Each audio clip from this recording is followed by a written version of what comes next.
বাংলা লিংকের পক্ষ থেকে একটি অস্থায়ী টাওয়ার তৈরি করা হচ্ছে। যেহেতু 15 তারিখে মিজানুর রহমান আজহারীর মাহফিল রয়েছে, সেটির উদ্দেশ্যে মূলত অস্থায়ী টাওয়ারটি স্থাপন করা হবে।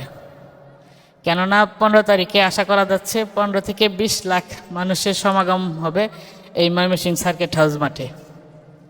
অতিরিক্ত মানুষের কারণে হয়তো নেটওয়ার্ক বিঘ্ন ঘটতে পারে, সেজন্যই মূলত অস্থায়ী টাওয়ারটি স্থাপন করা হয়েছে।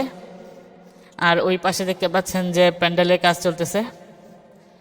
14 তারিখের মাঝে সকল কাজ সম্পন্ন হবে বলে কমিটি জানিয়েছে। আমি 2 দিন ধরে এখানে আমি আপনাদেরকে আপডেট দিয়ে যাচ্ছি এবং তাদের সাথে কথা বলছি। তারা আমাদেরকে এটাই জানাইছে যে 14 তারিখের মাঝে সকল কাজ ইনশাল্লাহ কমপ্লিট করা হবে।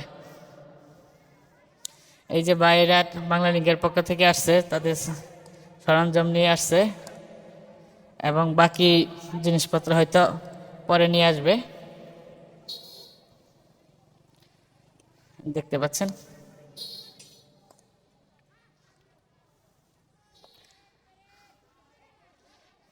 আমি এখন দাঁড়িয়ে আছি মাঠের উত্তর পাশের মাঝখানটাতে।